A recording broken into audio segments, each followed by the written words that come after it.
The infrastructure business continues to expand globally, and some of the fastest growing markets are in emerging geographies. Joining me now as Structured Researchers Infrastructure Summit 2023 is Bobby Little, Director of Investor Relations at NTT. And Bobby, thank you so much for talking to me. And I hope you had a good trip up from New York. Welcome to Toronto, sunny Toronto, which is not very usual. Yes, first time out to Toronto, so thanks for having me. Yeah, it's a beautiful city. You're going to have a good time here. So let's talk about the market, because a lot is happening, and we were just chatting about capital markets and how things are changing, and of course interest rates are all over the place still. But if we talk about geographies, where are the next waves of opportunity, and what are the new locations, and what do investors really need to take on board to win in those new locations? Yes, certainly. There's several secondary markets that are really exploding as we look across North America. Certainly we think about the Ohio belt there.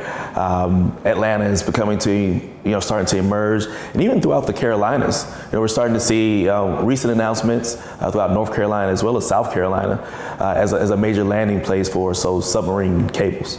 Yeah, the US has really become not just Northern Virginia anymore. It's the data center capital of the world, but we now have smaller tiered cities really popping up. It's and things like Austin, LA. Do you see those places also coming up? Yeah, certainly Austin. Austin, with some of the major relocations, corporate relocations, that's continued to grow. But especially as we look towards the Pacific Northwest, where we often hear about Hillsborough, but also throughout the Washington region, those markets are starting to open up as well. Washington's quite interesting because we've seen a lot of developments on that side of the country. If we talk about competition, who would you say are the new competitors coming into markets spurred by all these demands? And I mean, demand, we cannot get away from the hot topic of AI. So who are the competitors that are spurring up out of all these demands? Yeah, well, we're starting to see several data center developers start to spur up. And it's tough really to put a marker on that. The power utilities are really the ones determining who's going to win or lose in this market. That's a good point. Is the energy companies very involved with the data center space in the US, or is it still very much disconnected?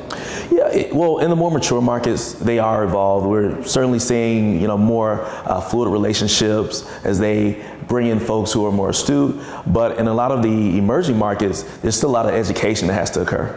Okay, and then, so we have those things happening and education needs to occur, and then of course the markets are still a bit volatile. We're still going through at least another 12 months up to the elections next year, where things are a bit uncertain.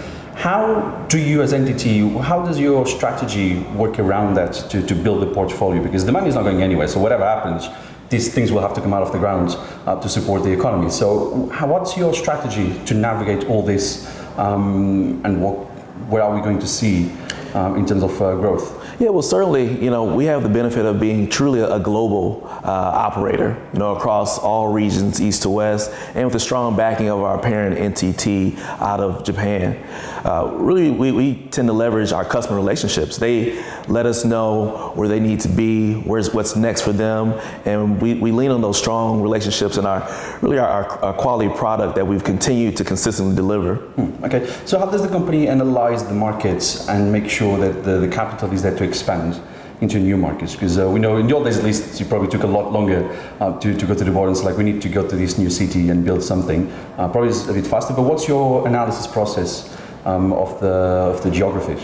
Yeah, certainly our roadmap is in a constant evolution. So we have our subject matter experts out in those markets handling those evaluations, leaning towards land banking initially, but really doing a fulsome job of evaluating throughout the ecosystem they're needed to vertically integrate within those markets. So we're not going in de novo. We've certainly seen recently some competitors where purchased large plots of land and then found out, maybe it's undevelopable.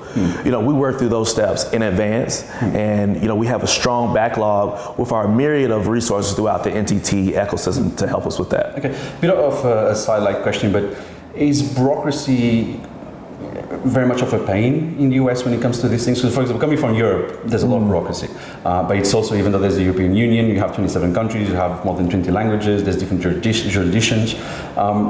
How does it work in the US? Because of course there's a common language, it's still one nation even though it's 50 states. Is it very bureaucratic to expand in some places, or you find it quite easy to navigate? Well, it certainly can be. it's very steeped in real estate, right? Location is all, very local with those municipalities. What we believe is part of our competitive advantage is our proactive approach, where we get out, we're establishing relationships throughout whatever that process looks like in that municipality to ensure a smoother process. I mean, there's always going to be, steps to it, permitting, land, rights and that sort, but and that also comes with leveraging key partners in those local localities, whether that be land use attorneys and consultants with the utilities. Mm-hmm. It's all about partnerships as well at the end of the day. Absolutely. And one big part of the partnerships is what you do, the investor relations team. So how do you guys assess and kind of share the insights with your clients, customers, and especially investors? What's the day-to-day like for an investor relations team at a global data center operator? Yeah, certainly. I mean, we recently had an IR day in Japan just on yesterday, and really speaking to the growth story, the growth plan, and how we intend to expand our partnerships, both with capital partners as well as expand the relationships with our customers throughout the global footprint. Okay, and then Bobby, so of course we are Structured Resources Infrastructure Summit 2023. If we look at the agenda, a lot of the keywords really are sustainability, AI, and a lot of emerging markets, Latin America and everything. My question is, when we meet here again next year in 12 months, what would you have expected to have changed in the markets in 12 months? What's the one thing that you really hope will happen?